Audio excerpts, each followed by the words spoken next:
Pendant des années, j'ai senti que j'étais à côté de mes skis et que j'étais tout le temps off par rapport à tout le monde. Puis quand je suis rentrée dans les fraternités puis dans les salles de meeting puis que j'ai fait ma thérapie, j'ai réalisé que les dépendants, on est à peu près toutes coupées dans le même tissu. Je suis pas la seule petite fuckée qui a le sentiment de jamais fitter nulle part, qui ressent toujours ce décalage-là, qui fait de l'anxiété sociale, qui a besoin de la substance pour sentir qu'elle a une valeur, qui est une espèce de vase craqué. Puis de m'identifier, ça m'a soulagée. Quand t'arrives à te défaire de la substance, la personnalité qui reste est pas désagréable. Si t'arrives à bien gérer tes comportements puis tes transferts de dépendance, ce feu-là, il peut être extrêmement utile et ça peut devenir un moteur sensationnel pour accomplir des belles affaires. À 12 ans, je me souviens de me lever le matin, préparer mon sac d'école, préparer ma boîte à lunch, toutes mes affaires, puis m'en aller à pied à l'école, tu sais, dans une ville que je connaissais pas, avec aucun ami, aucun repère. Ça a quand même forcé ma résilience puis ma capacité d'adaptation, là. On va porter ce fardeau-là toute notre vie. Le fait qu'on n'ait pas été capable d'être là ou de changer la finalité de cette affaire-là. Avant d'aller plus loin, je vais vous parler de notre partenaire ici, .tout.tv. C'est la plateforme de Radio-Canada et c'est vraiment la plateforme de prédilection pour découvrir du contenu d'ici de tout genre. Et un truc que j'adore sur cette plateforme-là, c'est qu'on a vraiment l'opportunité de découvrir des histoires d'ici, des histoires touchantes, des histoires de gens qu'on connaît quand même. Et qui ne connaît pas Geneviève Evrel, a.k.a. Miss Sushi, une femme entrepreneur avec un parcours de résilience au Seigneur, ma foi. Je pense qu'à côté du mot résilience, dans le dictionnaire, il y a la face de Geneviève Evrel.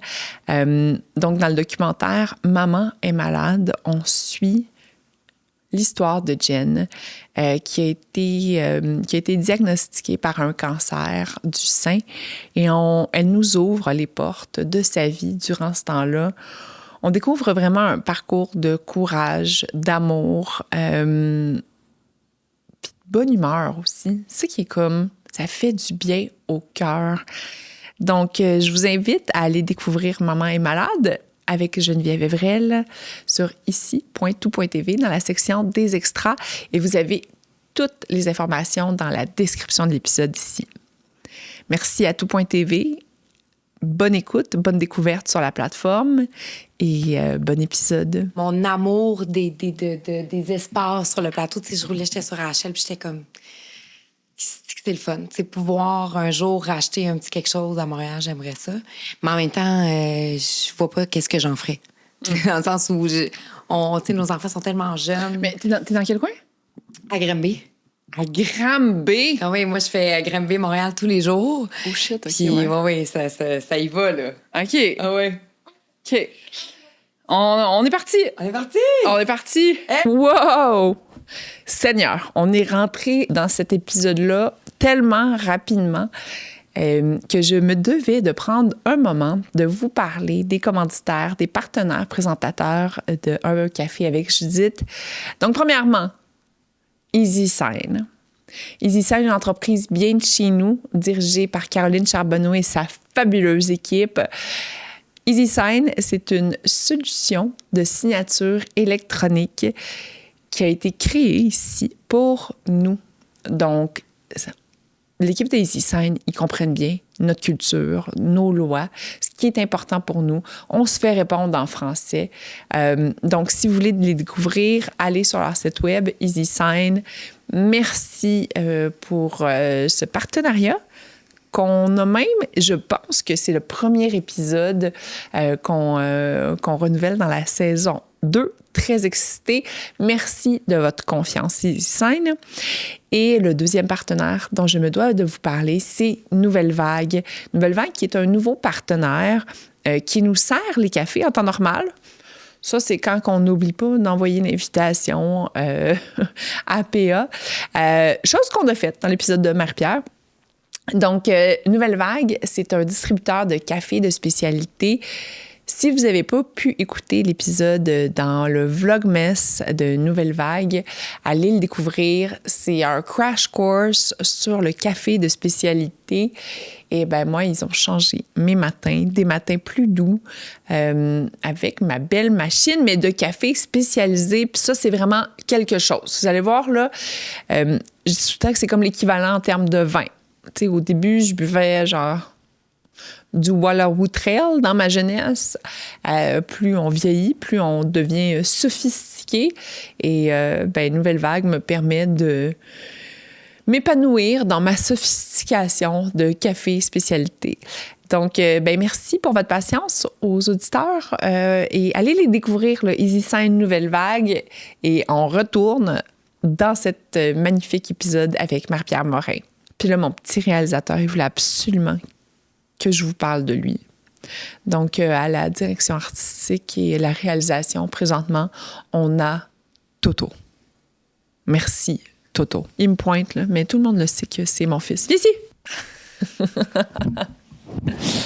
La réalisation d'un café avec Judith est assurée par Toto. OK, va faire ta job de réalisateur, là. Va éteindre tes boutons. Hey! Salut tout le monde!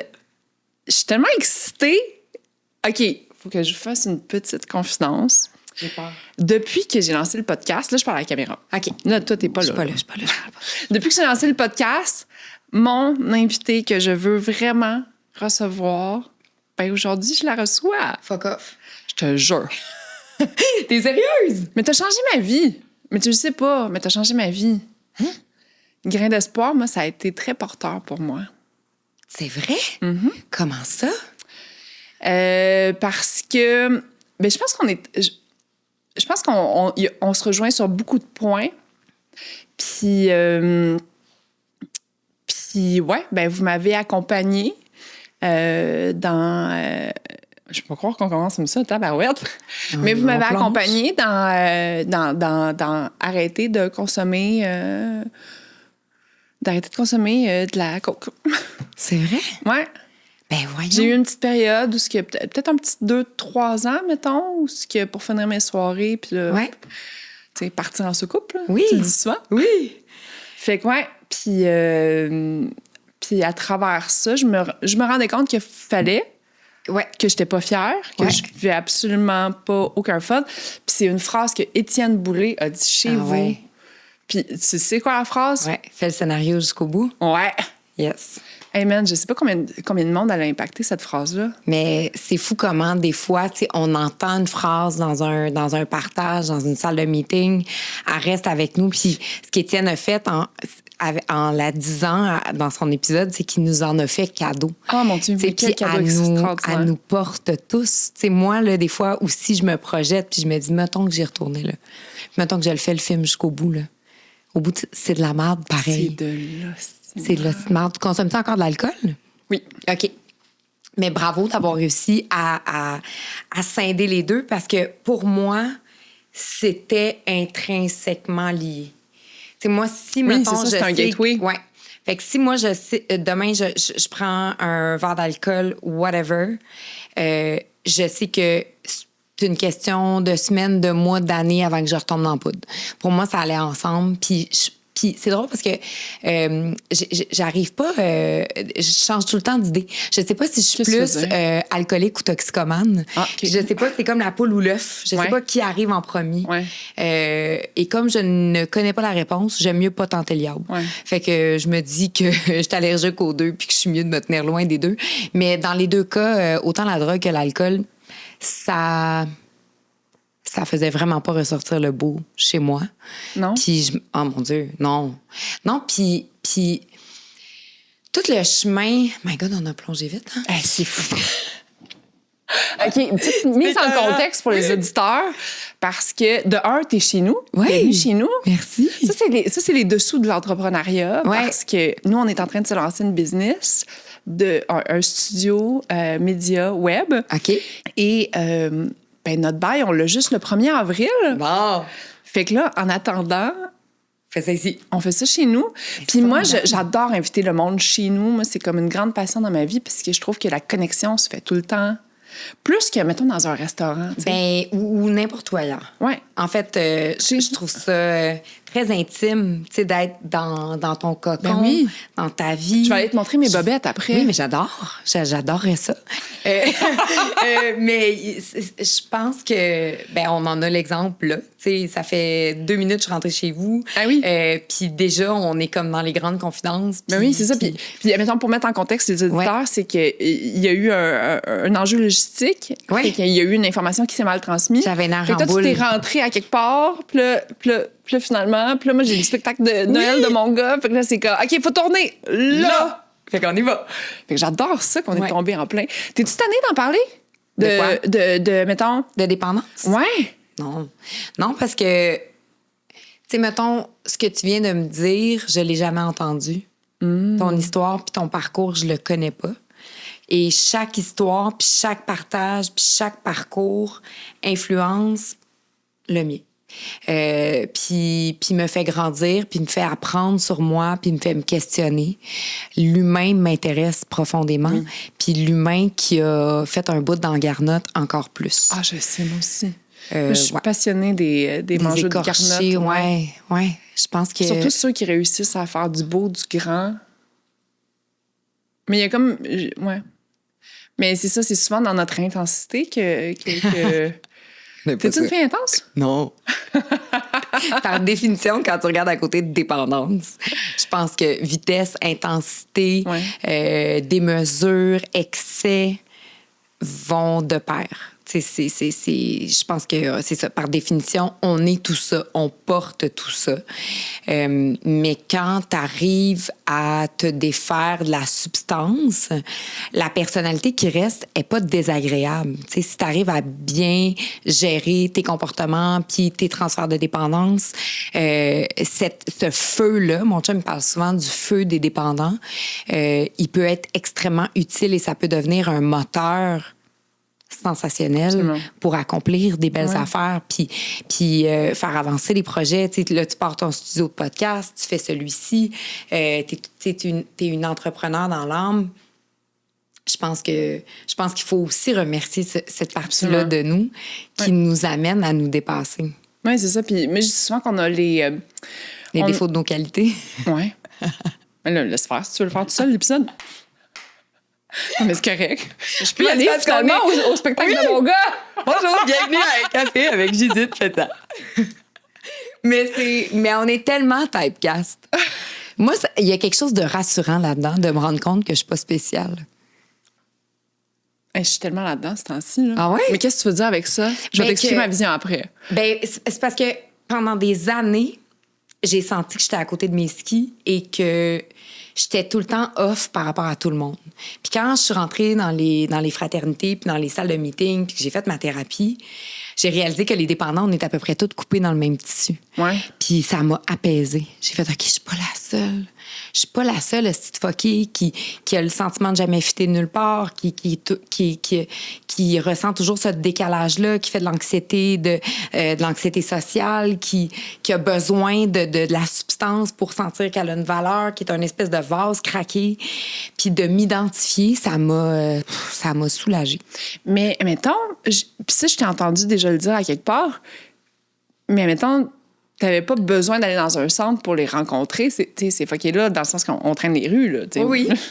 Mais je suis sur le plateau, là. Oui, mais des gens qui consomment, puis des gens qui sont dans un processus d'arrêter de consommer puis de regarder leur bébite, c'est pas le même number, là. Ouais. Oui, j'ai traîné avec des cas comme moi, mais quand t'es pas dans une démarche, tu sais pas... En fait, c'est ça. Mais en fait, sûrement que tu te sentais autant compris avec les gens avec qui tu consommais à l'époque, parce qu'on a tendance à... Tu sais, si tu consommes, tu veux te rapprocher des gens qui consomment. Oui. Mais mettons, je vais te donner l'exemple de Julien Lacroix. Julien, on était des amis, on travaillait ensemble, on foirait ensemble, on était des drinking buddies, mais après ça, dans notre chemin de rétablissement, on s'est tellement retrouvés encore plus, tu sais, parce que, veux pas, on avait des affinités, mais quand tu travailles sur toi, quand tu comprends tes démons, quand tu comprends la genèse de tes problèmes, puis de pourquoi tu as consommé à outrance, puis pourquoi tu as eu tel ou tel comportement, la personne, moi, qui décide de se regarder, puis de travailler sur ses défauts, puis sur ses travers. Tu sais, on parlait tantôt qu'on a une affection pour les écorchés, mais au-delà des gens qui sont écorchés, moi, ceux qui ont un souhait puis un désir de s'améliorer, ça m'inspire encore plus, tu sais. Fait que oui, t'as raison de dire que j'en ai croisé bien du monde comme moi, mais à ce moment-là de ma vie, j'arrivais pas à m'identifier parce que j'avais l'impression que j'étais toute seule, malgré tout. Ouais. Alors que là, dans un chemin de rétablissement, là, j'ai l'impression de pouvoir connecter avec plein de monde de plein de façons différentes. Tu sais. Ouais. Je t'ai entendu dire à quelque part que tu avais quitté le nid familial à 12 ans. Ouais. Moi, c'est une grande chose qui fait partie de ma trame narrative, que j'étais en appartement à 14 ans, puis même à 14 ans, je trouve ça hyper jeune. Non, mon appartement, ça n'a pas d'allure, je dis. Oui, mais quand j'ai entendu 12 ans... Non, mais moi, j'étais dans des familles, là. J'étais pas toute seule. Okay. Non. Moi, j'ai habité les 2 premières années avec une infirmière de Rimouski qui avait des grands-enfants qui étaient partis, fait qu'elle avait décidé de prendre des petits pensionnaires, des athlètes. Fait que c'était moi puis une joueuse de hockey, une gardienne de but. Puis après ça, je suis allée vivre... en fait, j'ai changé d'école. Je suis allée dans un sport-études à Québec. Puis là, j'étais dans la famille d'une patineuse. Puis j'ai été là 3 ans. Fait que, tu sais, j'ai pas été parachutée à mes propres soins. Cependant... il était pas là pour faire de la discipline, il était pas là pour faire mes lunchs, il était pas là pour... Tu sais, je m'organisais, là. Fait que, tu sais, à 12 ans, je me souviens de me lever le matin, préparer mon sac d'école, préparer ma boîte à lunch, toutes mes affaires, puis m'en aller à pied à l'école, tu sais, dans une ville que je connaissais pas, avec aucun ami, aucun repère. Ça a quand même... forcer ma résilience puis ma capacité d'adaptation, là. C'est fou. Mais toi, comment ça, t'es partie à 14 ans? C'était pas intentionnel. C'est que ma mère, quand elle a touché un héritage, puis elle a décidé de vendre la maison familiale à Longueuil pour acheter un terrain de camping à Thetford Mines. OK. Puis elle vivait sa grande passion, là. C'était comme l'entrepreneuriat qui était nouveau pour elle, mais avec sa passion qui était le camping. Donc, l'été, je vivais mes premières expériences entrepreneuriales, mais quand je revenais à l'école, faire mon secondaire 4, mon secondaire 5, j'étais toute seule chez nous. Je faisais mon épicerie, je faisais mon lavage, je faisais mes trucs. Wow. Puis moi, j'ai été longtemps fâchée contre ma mère, qui est aujourd'hui décédée. Mais mettons, ma trame narrative de la vingtaine, ça a été beaucoup de la frustration, qui au final... Puis je sais pas si c'est comme les histoires qu'on se raconte pour se faire sentir mieux, mais chose que, mettons, tu sais, pour moi, ça a vraiment forcé ma débrouillardise, mon autonomie. Puis j'ai pas été autonome, tu sais, comme dans le sens que l'autonomie, je pense que ça s'encadre un petit peu mieux pour le développer. Ouais. Fait que, tu sais, comme, je l'ai souvent appris à la dure, l'autonomie, là. Ouais. Mais puis en fait, même dans mon rôle parental, ça me conforte souvent de me dire, hey, même les trucs où ce que ma mère elle a le plus de difficultés, où ce que ça a été plus difficile pour elle, mettons, ben ça a forgé de belles et grandes choses chez moi, puis j'aurais pas ce parcours-là aujourd'hui. Mais ça veut dire que t'es résiliente, parce que y a bien du monde qui se serait barré les pieds là-dedans. Ouais. Ça a-tu cristallisé un sentiment d'abandon? Ah! Oui. Ouais. Oui. Le rejet, ça va. Puis je me suis rendu compte de la différence entre les deux, là, mais le sentiment d'abandon, pour moi, ça a été ma grande trame narrative de 20, 30 ans, 40. Puis aujourd'hui? J'en dis ça pas beaucoup mieux. Beaucoup mieux parce que pendant des années, ça a été au neutre. Tu sais, je le savais, mais c'était au neutre. Dans le sens que, c'était comme, je suis comme ça, puis je suis comme ça. Puis là, c'est la première année où je l'ai comme pris différemment. Est-ce que ça vient de ta séparation? Hey, c'est moi qui fais l'entrevue, Marie-Pierre. Genre, tu peux-tu te gérer? Non, mais c'est parce que la fille, elle arrive en retard après l'entrevue. Je m'excuse. Non, mais c'est parce que je trouve ça super intéressant. Oui, je sais. Ça vient de ma séparation. Ouais. Oh, oui. Parce que tu n'avais pas été confrontée à mais ça. Mais c'est parce qu'à un moment donné, moi, mettons, tu parles souvent du vide là, que tu essaies de remplir de n'importe comment, mais moi, il fallait que j'existe dans les yeux de n'importe qui, n'importe comment. Puis souvent, c'était dans les yeux des hommes. Puis c'est comme ça que moi, je me validais. Puis je me suis validée pendant longtemps Même quand j'étais en couple, tu sais, fait que c'était comme... Mais genre, j'avais besoin que quand je rentre dans une pièce, tu sais, c'était comme... Que les yeux se braquent sur toi. Ouais. Puis maintenant, ça, c'est parti. Honnêtement, je me suis rendu compte de ça il y a comme 2-3 semaines. J'étais genre... Ouais. Ouais. C'est une libération, ça aussi. De pas toujours... De façon démesurée, essayer d'attirer le regard. Mais moi, c'était homme et femme, là, c'était les deux. Fallait que tout le monde me regarde. Mais ça vient avec une pression, puis ça vient avec... C'est insoutenable, là, cette affaire-là. Puis tu penses-tu que maintenant, tu as parlé d'anxiété sociale tantôt?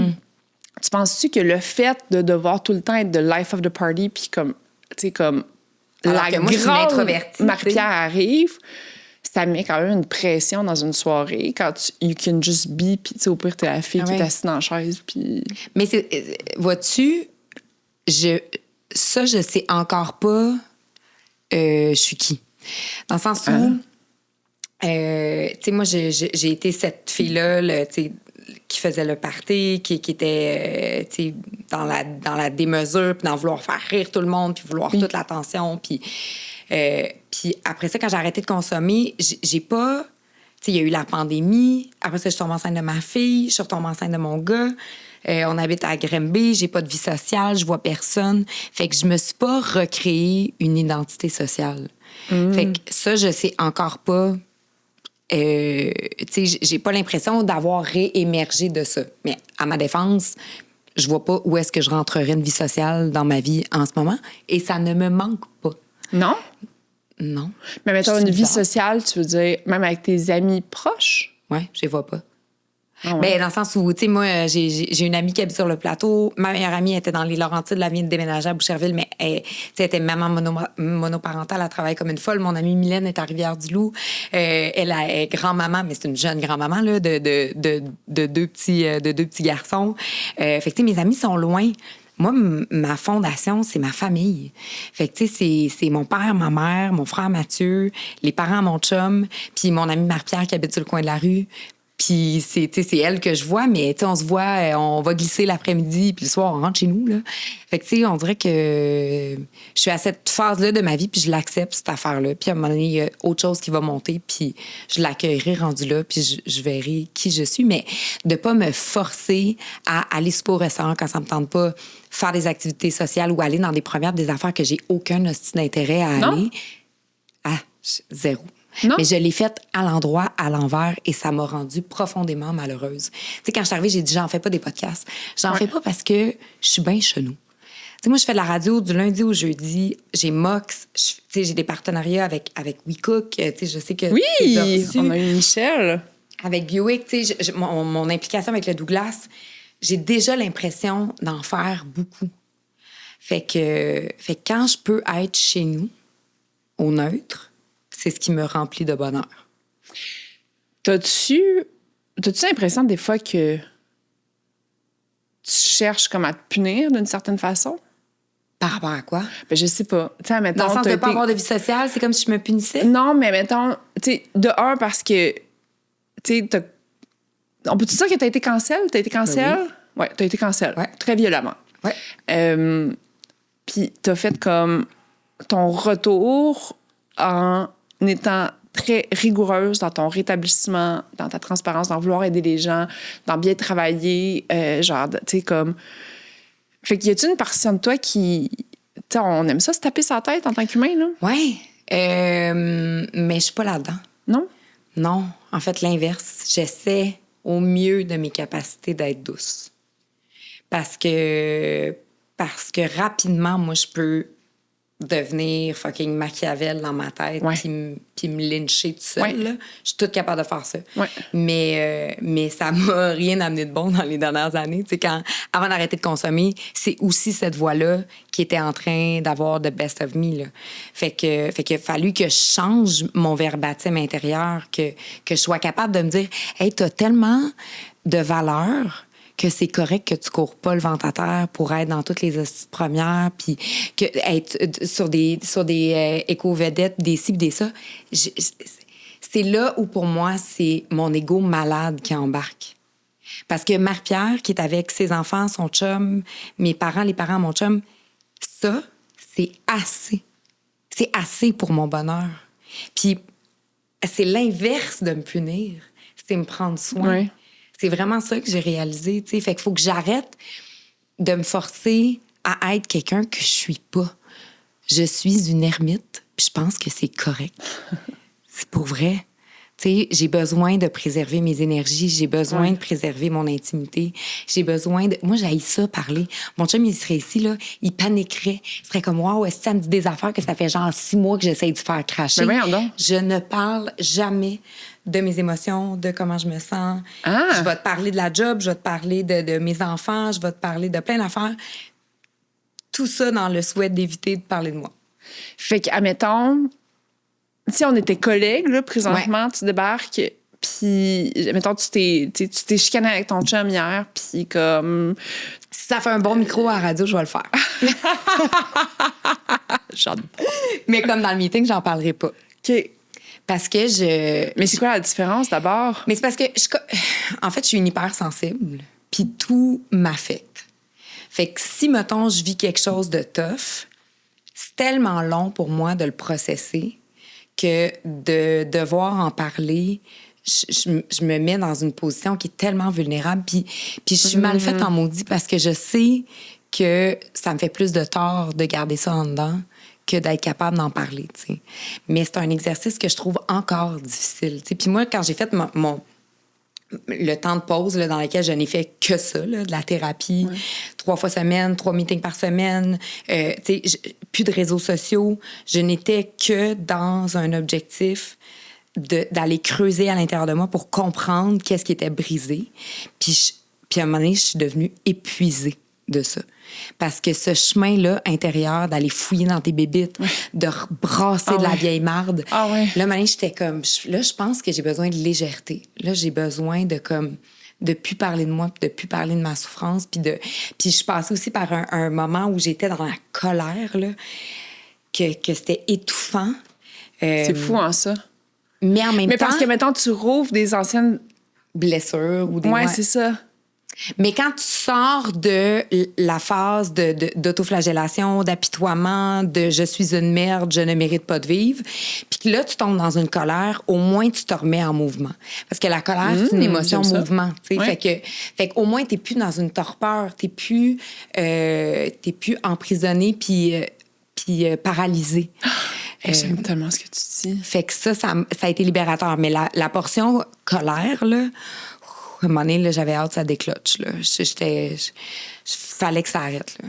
Mais après ça, c'est comme si le calme est revenu. Que c'est une émotion de mouvement. Ouais. On dirait que je ne l'ai jamais catché. Moi, mon psy m'avait parlé de Che Guevara. Il avait dit la colère de Che a soulevé un peuple. Ouais. Fait que, il y a eu des grands mouvements sociétals qui ont été générés par une colère, par une grogne. Fait que, ultimement, comme petit individu, ça ne peut pas faire autrement. Là. Effectivement. Mais parce que c'est ça, c'est que, mettons, si je reprends... Il y a une différence entre la colère et la violence. Là. Oui, j'avais compris cette nuance-là. Si je reprends mon histoire où, souvent, avant la colère, il y avait beaucoup de trucs qui ressortaient une fois de temps en temps, mais que, tu sais, j'avais comme pas envie d'explorer, que j'étais genre... Mais... Puis quand, finalement, la colère est arrivée, ben après, ça a été comme... J'ai comme pu mettre ça dans un... tiroir, admettons, puis faire comme, OK, c'est bon. Mais c'est comme une phase de deuil, tu sais. Ouais. Il y a comme plein... Il y a le déni. Puis à un moment donné, il y a cette affaire-là qui sort, qui est bien épeurant, qui est très laid. Puis à un moment donné, tu fais, ouf, OK, là, je peux m'apaiser. Là, je peux passer à l'autre étape. C'est comme un passage obligé, intérieurement. En tout cas, moi, je pense. Oui. Dans mon podcast, j'aborde souvent les périodes de transition des gens. Puis une des choses que j'ai remarquées dans les 6 derniers mois, c'est que justement, que ce soit un changement de carrière, que ce soit une grosse difficulté personnelle, une séparation, peu importe, et même un deuil, j'ai l'impression que toutes ces périodes de transition-là ont un peu le même étape, le même parcours, ce que tu passes par les étapes de déni, colère, acceptation. Là, je les mélange tout le temps dans l'ordre. Puis de toute façon, c'est pas grave, ils viennent dans n'importe quel ordre. Ouais. Mais, des fois, ils viennent pas dans le même ordre. Là. Non, c'est ça. Oui, dépendamment des épreuves. Mais est-ce que j'ai raison? Je pense que oui. Parce que t'en as vécu inévitablement. T'en as vécu beaucoup de toutes ces plus grande difficulté d'une vie, il me semble que t'as vécu ton fair share là, quand même là, dans les dernières années. Mais encore une fois, je pense qu'il y a quelque chose de rassurant à se dire que la vie, elle est pas simple, puis elle est pas simple pour personne. Je me rappelle plus avec qui je parlais, puis il parlait du deuil, du suicide, puis de à quel point c'est une injustice de perdre quelqu'un par suicide. J'ai dit, mais l'injustice, elle est là pour un parent qui apprend que son enfant est malade. Oui. L'injustice, elle est là pour quelqu'un qui veut vivre, mais qui a, tu sais, quelqu'un qui a un cancer ou une maladie qui l'emporte à 22, 23, 26 ans, qui, lui, a la rage de vivre, de s'émanciper puis d'avoir une belle vie. Fait que, ou de péter d'une crise de cœur. Tu sais, je veux dire, il y en a... C'est faux de penser que la vie, elle est toujours juste. Puis je pense pas payer plus cher que d'autres personnes. C'est juste que je fais un métier qui est public. Fait que les gens sont au courant. J'avais pas l'impression que tu payais plus cher que les autres, mais il me semble que...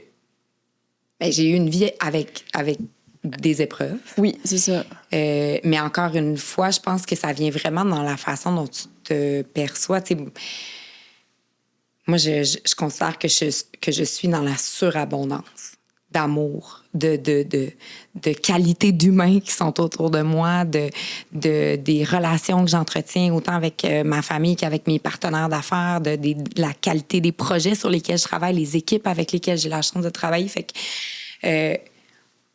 je pense que je suis une battante, je pense que je suis une résiliente, mais tu sais, jamais je fais « Ah non, pauvre moi ». Pourquoi moi, je vis ça? Attends, ma psy, elle m'avait dit, moi, pour pratiquer la bienveillance chez moi, elle m'avait dit, à un moment donné, c'est correct de te dire aussi, pas petite chouette. Tu sais, comme, mettons, quand t'appelles une amie, puis que là, elle fait, ah non, on sait bien pas, tu sais, puis pas être obligée d'une grosse affaire, là, mais tu sais, genre juste, c'est rough. Mm-hmm. Puis elle était comme, toi, tu le fais pas beaucoup avec toi-même. Non. Fait que tu peux apprendre peut-être à le faire un petit peu plus, puis te dire, pauvre petite chouette, c'est correct. Mais on dirait que pour moi, j'entends, puis je trouve ça beau. Puis je pense qu'il faudrait que je l'applique plus. Mais la façon que moi, en fait, comment je construis, c'est comme si le mouvement puis l'action me fait plus de bien. Fait que, tu sais, si je prends l'exemple de mon frère, de m'impliquer avec le Douglas, pour moi, c'est de rester dans une motion, de rester dans une action positive plutôt que de juste faire « Pourquoi, hostie, on l'a échappé? » Parce que ça fait trop mal. Fait que c'est comme ma façon à moi d'essayer de faire du sens là-dedans, tu sais. Mais je sais pas si c'est la bonne affaire. Parce que je sais que il avait fait une tentative un mois auparavant. Puis ça, pour les gens qui se suicident, les gens qui vivent le suicide d'un proche, il y a justement souvent ce comme, tu sais, c'était comme un appel à l'aide, mais là, maintenant qu'on a comme, tu sais, qu'on y a jasé, qu'on y a donné de l'amour, que comme la personne va être... J'ai jamais vécu le suicide de proche, mais j'ai vécu j'ai vu beaucoup de gens qui ont fait des tentatives. Mm-hmm.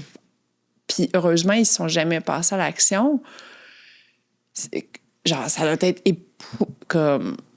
En fait, il y a deux choses là-dedans. Une tentative de suicide, c'est un essai raté. Fait que t'es chanceuse qu'il se soit manqué. Parce que je pense qu'il y a personne... Tu sais, les gens, ils disent que c'est un appel à l'aide, ils voulaient pas vraiment mourir. Ouais. Ben, fait que toi, tu penses pas? Moi, je pense pas. C'est un acte manqué. Merci, mon Dieu. Je pense qu'on banalise cette affaire-là. On prend pas ça au sérieux. Tu sais, quand Raphaël a passé une nuit en psychiatrie, on l'a laissé ressortir le lendemain avec une prescription de Seroquel puis une tape ses fesses, puis bonne chance. Ça va bien aller. Des belles phrases vides. Fait que toi quand t'entends ça, t'es comme dans le même mindset que, mettons, moi, je suis aujourd'hui, où c'est genre, une chance que, ça devait être un appel à l'aide. Maintenant, comme... Ben moi je t'avais-tu peur, sincèrement? Ben oui. Moi, on ne vivait que... On était tous en hypervigilance. Ah oui? Ben oui, parce que pour moi, il y avait différents scénarios possibles. Certains étaient certains étaient pires que d'autres, dans le sens où je me disais, s'il fallait que ça passe par le canal d'un accident puis qu'il y a d'autres personnes impliquées là-dedans, tu sais, il y avait comme... Il y avait des scénarios... Ce n'était que des scénarios catastrophes. Puis malheureusement,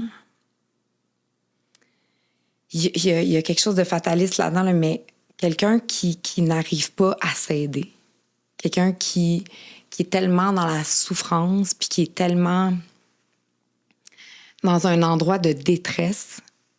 T'sais, moi, j'ai la conviction qu'on a tout fait. J'ai la conviction profonde que mes parents, que sa blonde, que mon frère et moi, on a tout fait pour l'accompagner, lui montrer qu'on l'aimait, lui dire à quel point il était précieux. Mais il y a une limite à ce que les proches peuvent faire. Puis l'humain est mal fait. T'sais. Fait que... Pourquoi l'humain est mal fait? Ben parce que, tu sais, quand on souffre, je pense que mon frère, il voulait mettre fin à notre inquiétude. Ben oui.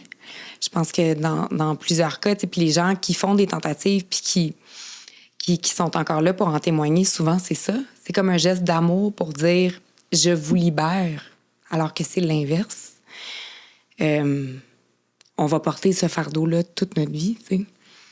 Pas lui, mais le fait qu'on n'ait pas été capable d'être là ou de changer la finalité de cette affaire-là, fait que... d'où l'importance de la recherche. Tu sais, je reviens au Douglas. Oui.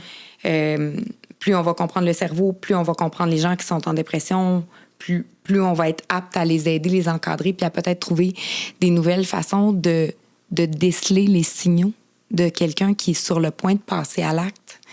Fait que, tu sais, je pense quand même que la recherche est fondamentale dans des enjeux comme ceux-là. T'as dit...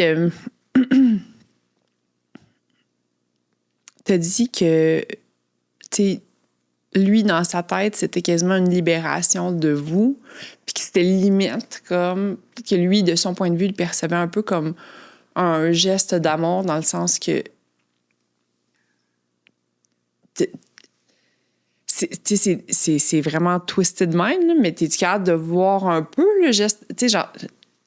Non. Non. Mais d'un autre côté, lui, il avait peut-être l'impression qu'il vous faisait un cadeau. Mais je dois être 100% contraire à tout ce qu'il y a ici au Douglas, mais comme... Mais on le sait, mais moi, je pense qu'il était dans une souffrance qui était... C'est un acte extrêmement violent, là. Je sais pas ce qu'il y avait dans sa tête. Ouais. Puis c'est ça, c'est comme tellement un cadeau mal emballé, mais lui, si dans sa tête, il se dit, ben, c'est un cadeau, je les libère. Puis tu sais, tantôt, t'as parlé comme de à quel point on est non important.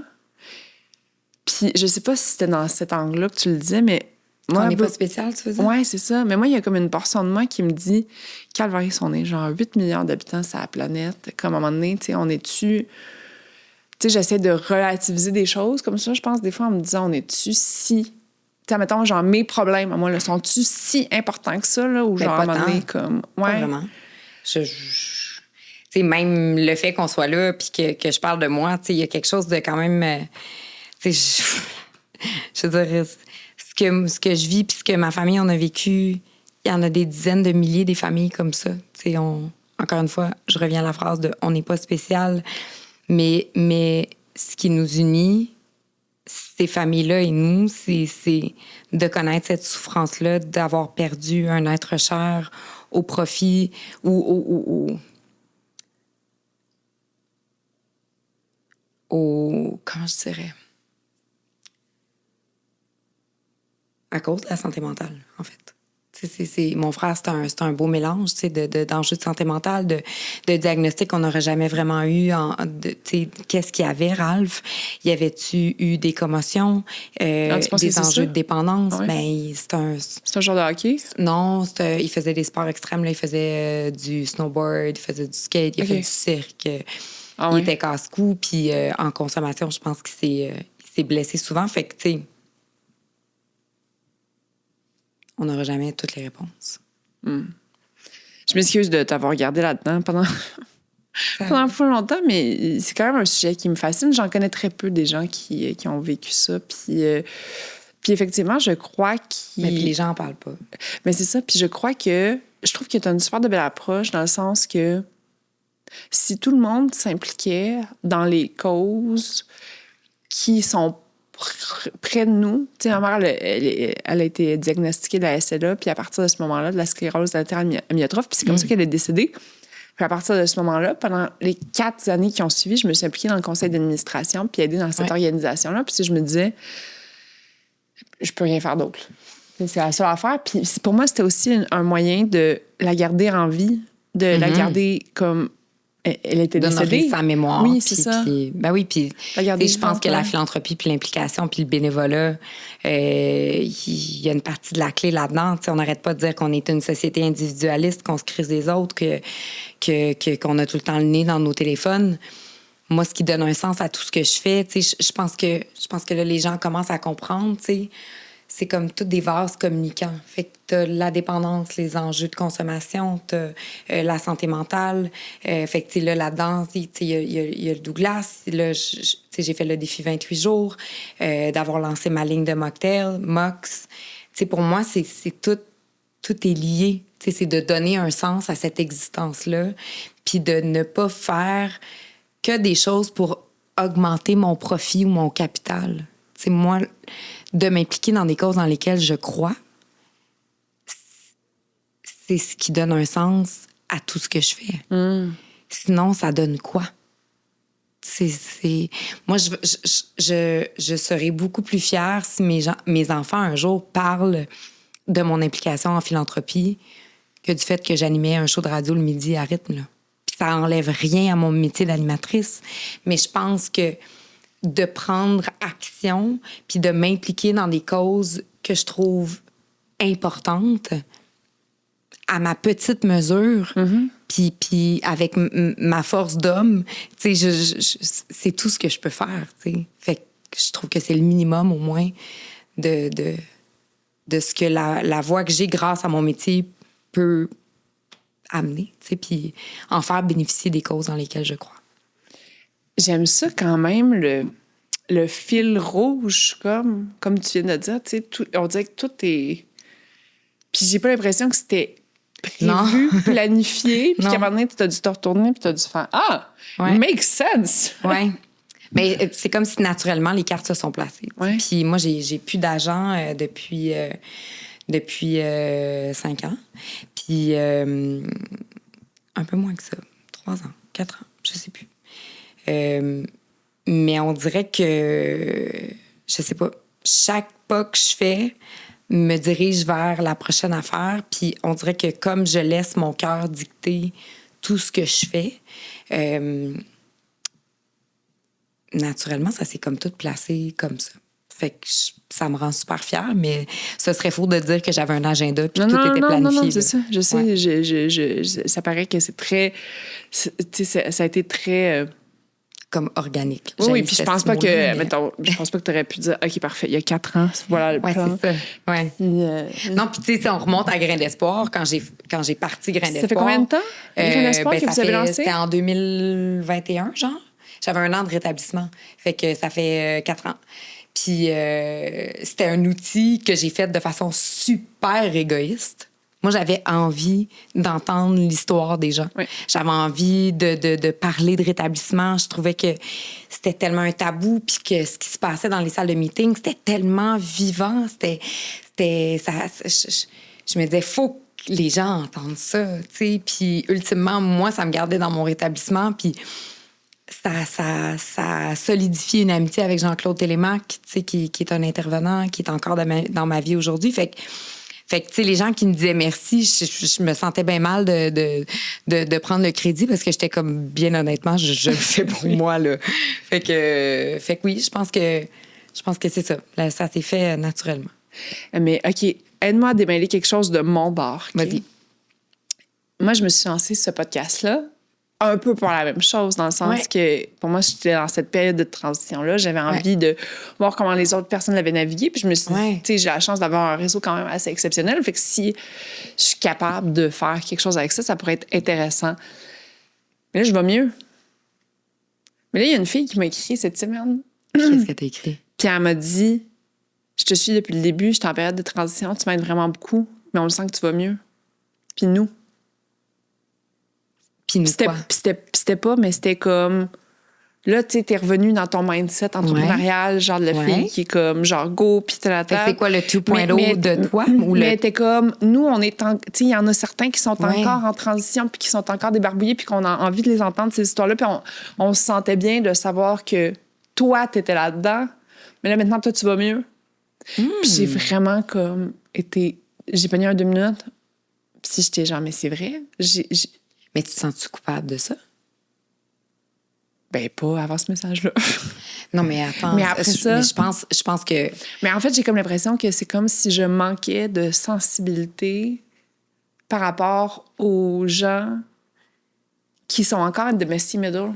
Oui, mais je comprends, sauf que, tu sais, il faut aussi que les gens s'aident. Tu sais, t'es pas thérapeute, puis t'es pas psychologue, puis je comprends l'idée de s'identifier, tu sais. Ça, c'est sûr, mais je pense que tu ne peux pas mettre un frein à ta progression naturelle pour rester dans un état de latence. Mais toi, tu sais, veux pas, quand tu parlais de rétablissement... Ouais. Tu sais, c'était tout le temps, tu sais, tu revisitais un peu tout le temps les mêmes, tu sais, les histoires. Tandis que là, moi, mettons, je suis rendue dans un mindset parce que je suis genre, OK, fait que là, t'as bâti ça comment, tu sais? Oui. Là, l'entrepreneur est revenu. Mais vous aviez vraiment comme une structure d'épisode qui est un petit peu plus claire. En tout cas, mais moi, je pense que les gens qui t'aiment et qui te suivent, peu importe que tu sois dans un moment de ta vie où t'es plus insécure, puis que t'es dans une quête, puis tu cherches, puis tu sais, comme ça graphine en dedans, versus là où je te sens sereine. Tu sais, moi, j'ai pas connu l'autre Judith, mais celle qui est devant moi, elle a l'air bien. Je pense qu'il y a quelque chose d'inspirant là-dedans aussi, là. Tu sais, de savoir qu'après le messy middle, tu peux revenir à un moment donné sur tes... la lumière, elle revient, là. Tu sais, ultimement, moi, quand j'écoute des podcasts ou quand, tu sais, mettons, quand moi, je rush, ça me fait du bien d'entendre l'histoire de quelqu'un qui fait « Hey, moi aussi, j'ai été dans Garnotte, puis dans Gravel, puis tabarnak, c'est pas le fun. » Mais attends. Ouais. T'sais, fais les bonnes affaires, puis retrousse-toi les manches, puis fais ton voyage intérieur, puis à un moment donné, la lumière elle revient, puis la douceur elle revient. Fait que, tu sais, je pense que cette évolution-là, elle est saine, elle est belle, puis elle donne l'espoir. Fait que, tu sais, je pense qu'il y a quelque chose d'un peu... Non, mais j'aime vraiment ce que tu dis. Mais c'est un peu maso, là, de vouloir rester dans Gravel juste parce que là, il y a du monde qui... Mais puis en même temps, son sentiment, il est légitime aussi. Oui, là. Absolument. Fait que, tu sais... Je pense que cette personne-là va continuer de te suivre. Puis mais je pense que c'est une belle façon de le positionner. Puis justement, tu sais, de savoir que ces zones-là, on les vit toutes dans nos vies. Des bouts, tout ce qu'il y a pendant 1-2 ans, c'est moins naturel. Là. Non, mais puis c'est des phases. Là. Moi, je suis très consciente que je vais en revivre d'autres, des grands bouleversements intérieurs. Mais tu sais, je pense qu'aujourd'hui, j'ai une conscience de qui je suis, puis qui est plus grande que celle que j'avais dans ma vingtaine ou au début de ma trentaine. Tu sais, comme là, je vais avoir 40 ans l'année prochaine. Je pense que mon bagage est plus solide, mais on n'est jamais à l'abri, tu sais, c'est ça, qu'il arrive autre chose, là. Fait que... Comment, toi, t'as fait pour... apprendre à t'aimer? Est-ce que le step by step? Je serais bien mal placée pour te le dire. Je sais pas. Ça, c'est pas un chemin qui... Je suis pas rendue, là.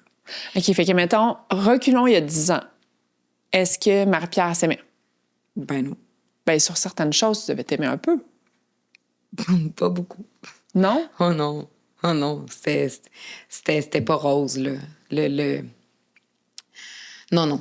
C'était pas... J'ai pas du tout une relation saine avec moi-même. Là, aujourd'hui, je pense que j'apprends tranquillement à être capable de reconnaître mes bons coups, à pas m'auto-flageller pendant des semaines sur une affaire que j'ai pas dit, une affaire que j'ai pas faite, de toujours être dans un sentiment de culpabilité. Ouais, OK. Mais... Ça, mettons, concrètement, là, comment on fait pour ne pas s'auto-flageller? Parce qu'on est tellement beaucoup dans cette situation-là. Ouais.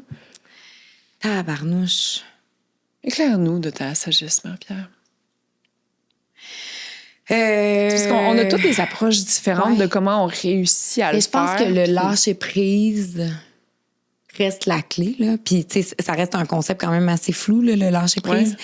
Mais me rappeler toujours c'est quoi l'essentiel. C'est quoi l'essentiel dans ma vie? Puis est-ce que cette affaire-là qui, là, tu sais, là, le fait, mettons, d'être arrivé en retard, puis là, de sentir que comme j'ai failli parce que toi, t'as un horaire chargé, puis là, je veux pas te ralentir dans ta journée. Puis là, je suis comme, asti que je poche. Mais là, une fois que ça s'est fait, ça donne rien que le reste de ma journée soit scrappé à cause de ça, parce que dans les faits, j'ai pas vraiment de contrôle là-dessus, tu sais. Fait que de lâcher prise quand je sens que c'est pas quelque chose sur lequel je peux avoir un impact concret. Même chose avec mes relations ou tu sais, la façon dont je me perçois. Tu sais, ça se peut qu'il y ait un show à radio où je suis comme, est-ce que mon énergie, c'était pas ça? Tu sais, là, je me sens poche. Mais je suis comme, on fait 215 shows dans l'année. On arrive proche des fêtes. Je suis brûlée nette. Ça a été un automne d'ajustement, d'adaptation, de travailler avec des gens différents. Ben, it is what it is. Qu'est-ce que je fasse? Aujourd'hui, c'est un show, j'étais moins top. Puis demain, ça sera d'autres choses. Fait que, tu sais, d'accueillir aussi ce que je suis dans le moment présent. Puis après ça, ben, c'est de laisser-erreur, là. Tu sais, il y a des journées que je me trouve bonne, puis il y a des journées que je trouve que je suis pas bonne, puis c'est correct, là. Mais c'est pas de rester dans cet état-là de violence intérieure outre mesure, parce que ça fait grandir personne. Fait que... Mais si j'avais la solution, mon Dieu, je serais milliardaire. Ouais, ça serait fou. On se parle de votre business là-dessus. Oui, non, mais je vais au dragon aussi. Ben oui, mais on le met dans une petite boîte, on le vend, là. Mais je n'ai pas la solution. Nick, Isabelle, on arrive. C'est ça. Mais... Tu as vu comment j'ai piggybacké ça? Je me parle de business. Parfait, Marie-Pierre, on se parle de business. Mais c'est ma joke au fait du lunch. Je dis tout le temps, on s'en va au dragon. Je suis comme, moi, je veux tout le temps faire du cash. Ouais, c'est mon grand rêve d'aller au dragon. Mais justement, l'entrepreneur, là, t'as fait... puis en plus, t'as fait un podcast avec nos amis Les Dérangeants. Oui. Avez-vous parlé pas mal de ça, de ton parcours d'entrepreneur? C'est drôle, on n'a comme même pas parlé, finalement. Ah, bon. Pas tant, si peu. T'es-tu un entrepreneur? Je pense que oui. Je pense que oui. Okay. Puis je viens d'une famille d'entrepreneurs, mais mon grand-père a parti d'une compagnie de transport de copeaux de bois. Tous ses fils, mes grands-parents, ils ont eu 12 enfants. Fait que les garçons ont tous travaillé pour l'entreprise. Mon père, il a eu un garage. Tout le monde avait des business. Fait que je pense qu'on a ça dans le sang. Moi, j'adore ça. J'aime partir des projets. J'aime avoir une mainmise sur tous les départements. Mox, c'est sans doute l'activité entrepreneuriale qui me nourrit le plus, puis sur lequel j'ai vraiment l'impression d'avoir un impact. Puis on est un actionnariat qui est extrêmement complémentaire. Tu sais, on est 4, fait qu'il y a moi, il y a... Puis tu sais, moi, je mets mon nez un peu dans tout, là. Après ça, il y a Nick qui est au design et à la distribution. Dom, c'est vraiment celui des opérations, puis celui qui conceptualise les saveurs. Puis Gérardo, c'est celui qui tient les cordons de la bourse. Fait que c'est des papas. C'est des gars exceptionnels. Moi, je les aime, je les admire. Je me trouve chanceuse puis privilégiée de travailler avec eux. Puis on a une vision, commune sur c'est quoi Mox, c'est qui Mox, puis pourquoi on est là, puis pourquoi on fait les choses. Puis ça va bien au-delà du business venture. C'est vraiment comme un... En fait, tu sais, tantôt, je te parlais de toute une corrélation, là. Oui. Puis, tu sais, pour moi, c'est mon pet project. C'est ce qui donne aussi un sens à qui je tends à devenir. Tu sais, fait que d'arriver avec une option sans alcool haut de gamme. Qui je tends à devenir. Ce qui veut dire Être une fille qui boit du sans-alcool ou être une entrepreneur? Non, ça va. C'est la vision globale de c'est qui cette femme-là qui me rend fière. C'est une maman qui est là le matin pour aller porter ses enfants puis aller les chercher à la garderie. C'est une femme qui est impliquée, à qui on peut faire confiance. Je pense que je suis présente pour les gens que j'aime. C'est une approche qui est globale. Fait que ça va bien au-delà du sans-alcool. Je pense que la mission de Mox, c'est d'accompagner les gens qui se regardent. Parce que l'idée, c'est pas de vendre une sobriété à tout prix. Il n'y a rien de moralisateur dans Mox. L'idée, c'est de dire si tu as envie de varier les plaisirs, si tu te poses la question pourquoi je prends un verre de vin le lundi, je n'ai-tu vraiment besoin? Je suis en train d'engourdir quelque chose? Je suis correct? Tout ça, toute cette démarche-là que les gens vivent de plus en plus, puis on le voit, ben que Mox puisse accompagner ces gens-là, pour moi, c'est quand même une mission, Puis d'arriver avec une option qui est goûteuse, qui est évolutive, qui est gourmande. Moi, je suis une épicurienne. Fait que d'arriver avec quelque chose, avec des arômes artificiels puis de l'eau pétillante, je suis comme... Dans le cul, ça m'intéresse pas, là. Moi, je veux quelque chose de complexe, de goûteux, de haut de gamme, des purées, des infusions, des épices, des herbes. C'est ça que je voulais. Puis c'est ça qu'on a fait. Fait que je réalise en plus qu'il y a un marché pour ça, pour du premium dans le sans-alcool. Fait que je me dis, on s'est pas trompé. Puis est-ce que ça te donne envie de partir d'autres business? Pas tout de suite, j'ai pas le temps. Non? Mais parce que de la façon dont vous l'avez faite, avec 4 actionnaires, qui n'étaient pas obligés d'être dans les opérations, puis on la voit beaucoup, là, cette économie-là. Moi, en tout cas, je suis une passionnée de ça, l'économie des créateurs de contenu, puis créateurs de contenu sous toutes ses formes, là, même les artistes, peu importe, mais tout le monde devient un peu son propre média dans cet écosystème-ci qu'on vit présentement. Donc, tu n'es pas obligé d'aller faire des bouteilles, des canettes le soir pour que ton implication soit comme tangible. Fait que de pouvoir comme bâtir un écosystème autour de Marie-Pierre, ça... Mais tu sais, si c'est juste Marie-Pierre, ce projet-là, il n'existe pas. Non, c'est ça. Fait que moi, je suis un élément qui fait en sorte que Mox peut rouler. Mais si t'enlèves G, si t'enlèves Dom, si t'enlèves Nick, c'est comme la chaîne débarque. Exactement. Après ça, je pense qu'il faut être réaliste aussi dans ce qu'on peut prendre comme charge de travail. Puis moi, j'ai pas envie de me brûler. Je pourrais embarquer dans 56 000 patentes, mais à un moment donné, il y a une limite aussi à mon implication. Puis j'ai pas envie de devenir une pancarte non plus. Puis tu sais, là, je vais te parler, mettons, de WeCook. Mais moi, WeCook, c'est pas un business venture. Tu sais, là, je suis ambassadrice. Sauf que moi, avant toute chose, je suis une cliente de WeCook. Moi, j'achetais du WeCook, on mangeait du WeCook parce que moi, je suis pas capable de faire à manger. Puis, à un moment donné, j'ai dit à mon chum, on y arrivera pas. Mon chum fait à manger, mais il tournait comme un forcené. On était rendus avec 2 enfants. Là, j'ai fait les maths, ça s'additionne plus, je vais péter aux frettes. Fait que là, j'ai fait, on rentre le WeCook dans la maison, puis on avait déjà commandé il y a quelques années. Puis ça nous a sauvés, tu sais, parce que, ultimement, moi, quand je vais chercher mes enfants à la garderie, si je me clutche 1h30 de cuisine, de vaisselle, puis là, j'ai rien fait. Moi, j'ai pas d'argent. Fait que là, il faut que je fasse des retours de courriel. J'ai le goût de lire des histoires, j'ai le goût d'être patiente, j'ai le goût d'être présente. Puis c'est devenu comme une solution. Fait que quand ils m'ont demandé d'être partenaire, mais j'étais comme... C'est tellement naturel parce que c'est un service qu'on utilise déjà depuis des années. Fait que tu sais, c'est ça aussi. Mais ça demande du temps. Tu sais, même si je suis pas partenaire dans le business, faut tourner du contenu, faut faire des meetings. Là, on est en train de développer mon plat signature, des rencontres. Ça, on va ajuster ça. Ça, j'aime moins ça. J'aimerais que ça soit plus fait de telle façon. Fait que ça va bien au-delà de juste faire une photo comme ça avec une pancarte. Absolument. C'est une implication de temps, puis c'est une implication émotionnelle, puis c'est ça. Fait que... Puis j'ai l'impression que ça circle, ce que tu viens de dire dans les 2 dernières minutes, j'ai l'impression que ça circle avec ce que tu as dit il y a 4 minutes, qui était... Marie-Pierre, c'est une fille de confiance. On peut me faire confiance. Oui. Fait que j'ai comme l'impression, c'est moi qui se trompe, genre que tu veux pas t'épivarder dans te lancer dans 36 millions de projets parce que tu veux être une bonne partenaire d'affaires, une bonne ambassadrice, en tout cas, du moins... Au mieux de ce que je peux. Au mieux de tes capacités, là, c'est ça. Oui. Mais ultimement, ma job la plus importante, c'est celle de blonde puis de maman. Fait que, tu sais, si je load mon assiette professionnelle puis que ça a un impact sur ma vie personnelle, je vais souffrir. je serai plus bien.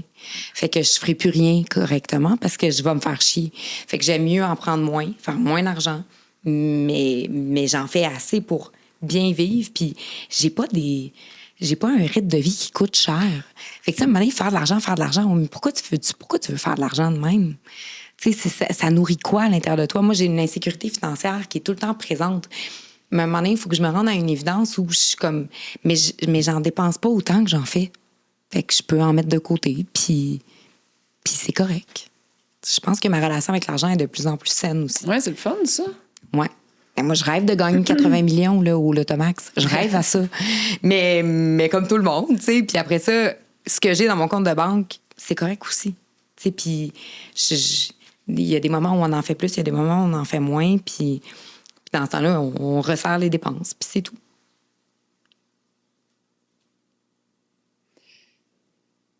Quand tu te ramasses... je veux pas parler, mettons, de la... Tu sais, on a parlé de tes problèmes ton parcours de consommation. Moi, ce que j'ai envie de jaser, c'est qu'est-ce qui t'a fait du bien à travers ça? Tu sais, mettons... Puis là, je vais te donner un exemple.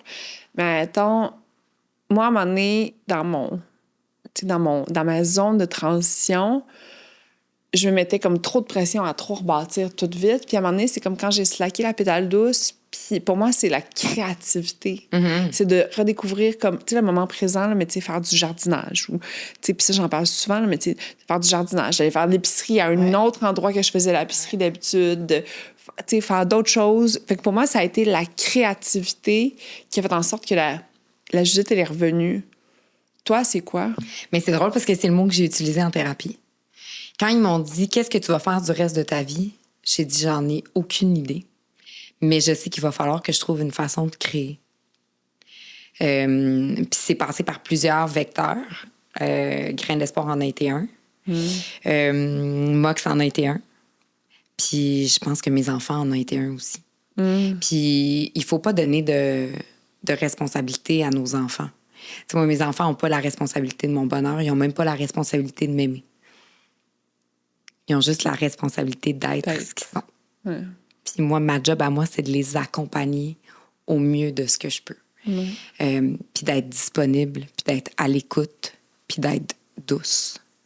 Mon chum et moi, je pense qu'on n'élève pas des enfants, on les éduque pas, on les accompagne. Puis ils nous apprennent beaucoup plus que ce qu'on leur apprendra jamais. Fait que pour moi, créer a pris un sens différent dans les dernières années. Ouais. Fait que... J'aime ça. Ben, juge tes réponses. T'as un public. Ah, j'aime ça, ça c'est bon. Ah ouais, non, ça, celle-là était moins bonne. Non, mais c'est bon. Mais tu sais, dans le sens où c'est sûr que quand tu passes à travers une tempête, après ça, tu te demandes, je suis bonne à quoi? C'est sûr que tu te poses la question. Oui, c'est ça, parce qu'en plus... Tu sais, moi, je me suis posé des questions. Est-ce que je vais redevenir entrepreneur un jour? Mais... T'en as-tu douté? Pas tant. En fait, pas tant. Mais à un moment donné, pour la sécurité, tu sais, je me disais, mais peut-être que c'est plus sécurisant si, par exemple, je vais me trouver une job. Tu sais, si je me faisais approcher, peut-être Moi, je veux un Tim Hortons. Tu veux un Tim Hortons? Ah ouais. Moi, je disais à mon chum, je vais sortir mes placements, puis je vais m'acheter un Tim Hortons. Mais c'est ça, c'est parce que toi, tu sais, à ce moment-là, tu pensais que ta carrière, c'était fini, oui. Là, que t'allais pas... Oui, puis j'avais lancé des perches, j'avais essayé des affaires, il n'y a rien qui marchait, là. C'était hermétique. Fait que, tu sais, à un moment donné, il faut que tu te rendes à l'évidence aussi que ça ne reviendra pas, là. Non, c'est ça. Fait que cette période-là, de genre, OK, tu sais, on met tellement... tu sais, ta carrière professionnelle doit être... En tout cas, la mienne est super importante, ma carrière professionnelle. Là. Oui. Mais je pense que... Je pense qu'il y a plusieurs façons de s'accomplir. Puis, tu sais, Mox a comblé cette affaire-là. M'a montré que j'étais capable de m'autosuffire indépendamment des médias. Fait que, tu sais, ça a été une grande réparation quand même de dire je suis capable d'évoluer dans un actionnariat où on est 4, de faire les choses avec respect, de nommer comment je me sens, d'écouter les idées des autres, d'être créative sans me sentir brimée. Fait que, tu sais, quand Mox est né, j'ai pogné un deuxième souffle parce que je me suis dit, je vais être correct. OK. Puis je me disais, je savais même pas si on allait avoir du succès avec Mox. Je savais pas, là. Tu commences une business, most likely, 70% des business font faillite dans leurs premiers 18 mois. Ouais. Là, fait qu'on aurait pu se péter les dents avec ça. Là. Sauf que moi, intérieurement, ça réparait quelque chose. Puis c'est quand j'ai lâché prise sa carrière en médias, grâce à Mox, que c'est revenu. Je pense que ça s'est fait naturellement. C'est comme si, il y a un moment donné, j'ai lâché le bâton. Là, j'ai fait, là, arrête de te battre. Puis quand j'ai baissé les armes, la vie m'a envoyé un break. Puis c'est passé par le vecteur de Benoît Simard, que je salue, qui était directeur des programmes chez Weekend à ce moment-là, puis qui a dit, nous autres, on t'essayerait. Wow. Puis, qu'est-ce que tu penses qui s'est passé quand t'as lâché prise? Tu penses que ton ascension est partie sur quelque part d'autre, fait que tu l'as moins remarqué, ou tu penses que ça a comme... Je vais rentrer dans mes grandes quêtes spirituelles, ou tu penses que ça a laissé vraiment la place à la vie de se placer? Je pense que c'est l'option 2. Ah ouais? Je pense vraiment Moi que... aussi! Ouais. Mais je pense vraiment qu'à un moment donné, il faut que tu laisses la vie faire le chemin pour toi. Ouais. Puis moi, je vais aller encore plus loin dans la spiritualité, là. On parle de Dieu, mais Dieu comme tu le conçois, là, il n'est pas obligé d'être en soutane avec les cheveux longs et des gougounes. Là. Tu peux vraiment avoir la face que tu veux. Si pour toi, c'est les énergies, les éléments, la nature, whatever. Mais c'est pas moi qui les ai les cartes. C'est cela qui est en haut qui choisit à quel moment, quand est-ce que je suis prête, c'est quoi le bon chemin pour moi. Puis j'ai beau essayer de crier puis de capoter puis de dire je veux que ça marche à ma façon puis je veux que ce soit fait dans ce time frame-là, ça donne rien. C'est de l'énergie dépensée dans le vide. Fait que, tu sais, moi, je contrôle ce que je peux contrôler puis je mets les énergies derrière ce que je peux faire, mais je sais qu'il y a une portion que je contrôle pas. Puis à partir du moment où tu acceptes ça, puis que s'il arrive des embûches ou, tu sais, comme ce qui t'est arrivé, il y a quand même quelque chose à comprendre là-dedans. Tu sais, moi, je pense que tu avais un chemin intérieur à faire, puis que la Judith qui est devant moi, c'est pas la même qu'avant que tu te plantes, puis celle qui est là est beaucoup plus riche, est Absolument. beaucoup plus profonde, est beaucoup plus ancrée, elle sait pourquoi elle fait les choses. Fait que je pense que ce chemin-là, en tout cas, moi, je suis reconnaissante de ma débarque parce que j'aurais pas ce discours-là. Je serais pas la fille que je suis aujourd'hui. Puis est-ce que tu l'as vécu un peu comme une... Tu sais, que ton... Tu sais, d'être 100% en authenticité, d'être comme dans la vérité, c'est quelque chose qui... En tout cas, pour moi, c'est quelque chose qui m'a beaucoup, beaucoup aidé, accompagné, puis m'aider à faire comme... Ben, Judith, c'est ça. Pas genre, Judith, c'est ça, puis débrouillez-vous avec ça. Ouais, c'est ça. Deal with it. Ça. Ouais, c'est ça. Non, Judith, c'est ça. Ouais. Puis c'est assez. Puis, ouais, c'est assez. Je serai pas parfaite. Puis... Moi, je pense que d'enlever le masque, là, dans lequel j'étais en train de suffoquer, du personnage que j'avais créé, que j'arrivais plus à maintenir. Là.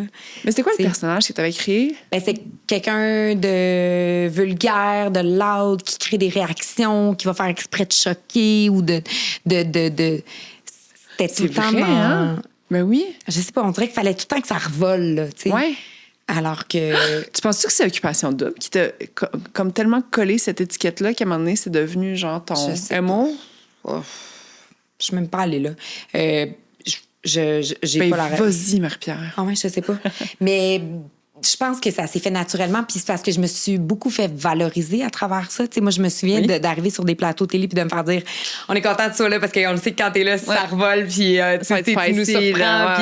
Puis je faisais un show. Fait qu'à un moment donné, je pense que naturellement, tu sais, la personne qui était toujours en recherche de validation, elle a fait OK, c'est ça qu'ils aiment. Parfait. Je vais vous en donner pour votre argent. Puis à un moment donné, c'est devenu lourd à porter parce que, veux pas, moi, dans ma vie personnelle, je vivais des choses. Fait que, tu sais, des fois, j'allais fesser dans le 4e sous-sol. Puis là, fallait que c'était un effort herculéen pour me ramener à la fille bobli, drôle, un peu grivoise, alors que j'avais juste le goût de me coucher à terre puis brailler. Fait que le décalage entre les deux était tellement grand, puis c'était tout le temps ça. Fait que j'allais varger dans les extrêmes tout le temps. Fait que j'étais vidée.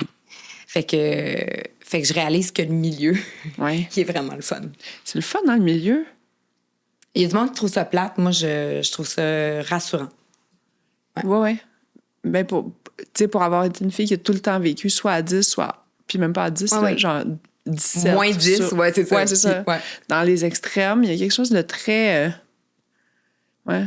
On dirait que moi, j'ai appris cette année, je me suis dit, je suis tout le temps obligée de mettre le couteau, les doigts dans la prise pour voir si j'existe encore. Ou... Non, mais moi, je suis née de même.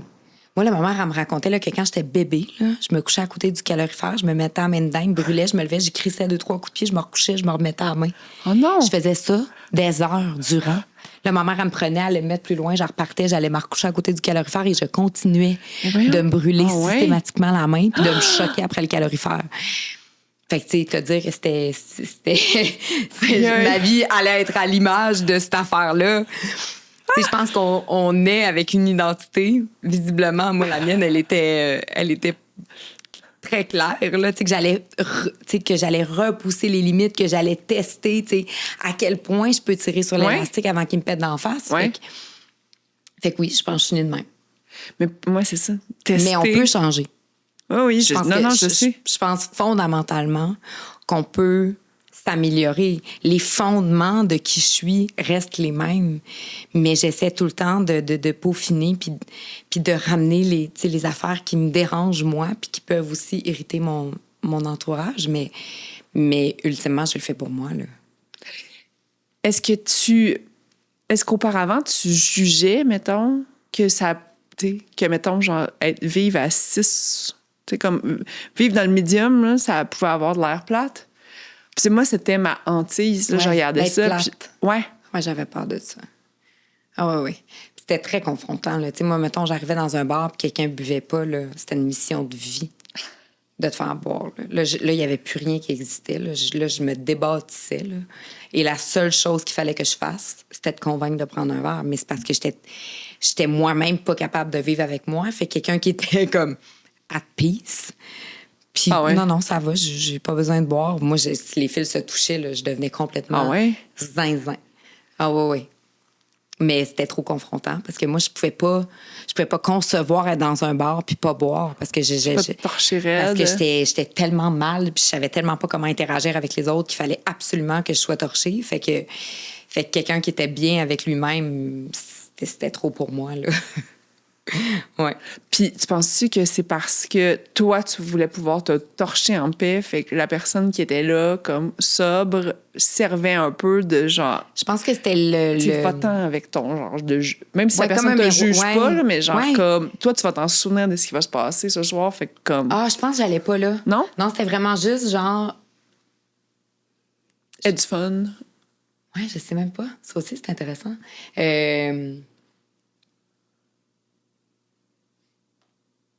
Je pense que j'aimais ça quand le monde était aussi torché que moi. Je pense que ça dédouanait, en fait, ma consommation excessive.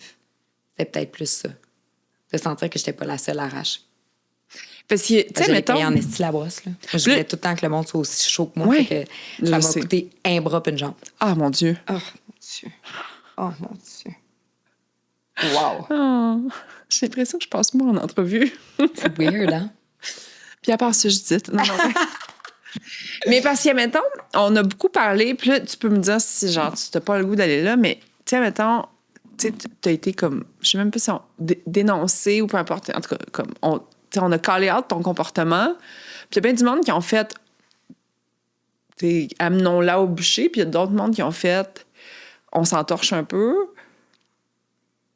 Mais je pense que ça, c'était comme un peu la cerise sur le sonnet, dans le sens que tu pouvais être gossante. En consommation? Ouais. Ah ben certainement. C'est le moins qu'on peut se dire.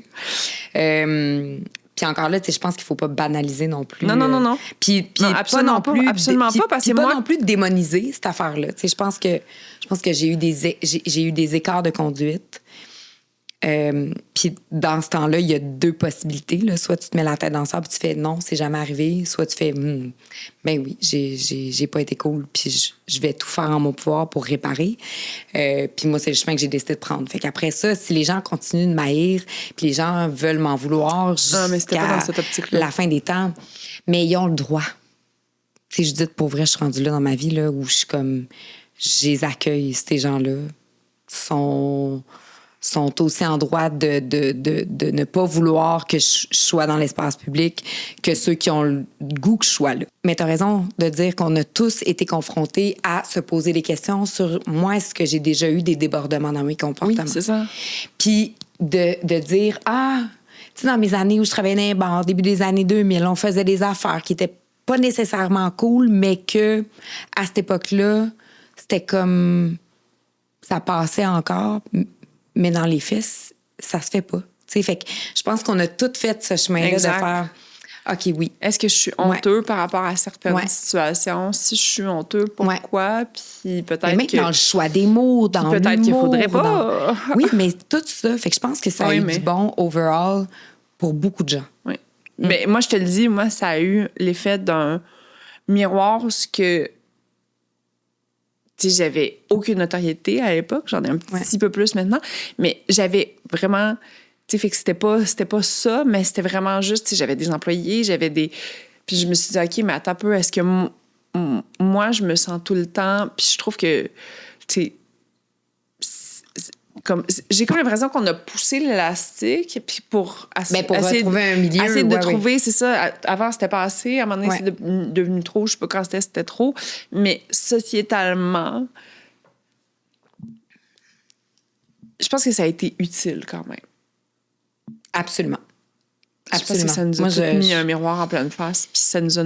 Oui, puis c'était pas beau, quand même, le reflet que ça nous envoyait. Là. En tout cas, moi, le mien, je l'ai pas aimé. Mais l'affaire, c'est que...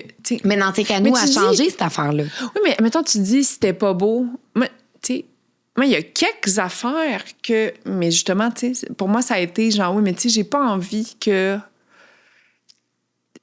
Parce que ça se gâche vite une réputation, ça se gâche vite des bonnes actions, ça se gâche vite...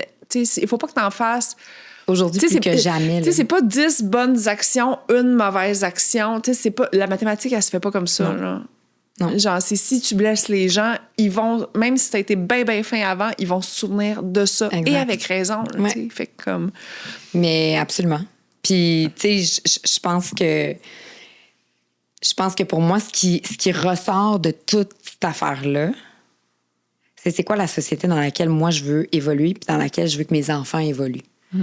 Puis moi, j'ai envie de croire que les gens qui commettent des erreurs puissent avoir une possibilité. Puis c'est sûr que je prêche pour ma paroisse, mais je me dis, on est des humains, on est faillibles, on est plein de défauts, on est 100% imparfait. Des fois, on parle trop vite, des fois, on agit trop vite, des fois, on fait des choses qu'on regrette. Mais si on vit dans un monde où le pardon n'existe pas, puis que la deuxième chance n'existe pas, moi, ça ne m'intéresse pas là, de vivre là-dedans. Puis je trouve ça bien trop anxiogène. Je me dis, mon Dieu, mes enfants, ça va être quoi? Fait que je vis dans une optique où j'ose espérer que la deuxième chance est possible. Bien, Marie-Pierre, merci. Faut que tu ailles au spectacle de ton fils. Faut que j'aille au spectacle de mon fils. Bon show. Merci beaucoup. Je me suis fait texter qu'il passait dans 3 numéros. Oh, OK. Ben c'est là. Oui, mais fait que, merci beaucoup. Ben, merci pour ton temps. Genre, c'était malade comme convo. J'ai tout aimé. Moi aussi. T'es une femme très, très inspirante. Es-tu déçue? Tu voulais me recevoir, puis là, je suis là, c'est fait, c'est correct. Mais c'est ça, là. Check. Moi, je vais aller au spectacle de mon gars. Reste là, attends. C'est pas grave, la garderie de tes enfants. La part ira y chercher. À la maison, merci beaucoup d'avoir été là. Puis j'espère que vous avez appris plein de belles petites pépites. Puis j'ai chaud, même ton foyer. Là. Mon foyer, il fait chaud. Il fait chaud. La tête. J'arrêtais pas de me jouer dans les cheveux parce que j'avais tellement chaud. J'étais après passée au feu. Mais oui, mais t'as-tu vu ton chandail? Non, mais c'est tout ça. C'est tous des mauvais choix. J'ai juste fait des mauvais choix. Oh, c'était le fun. Oui! OK, fly!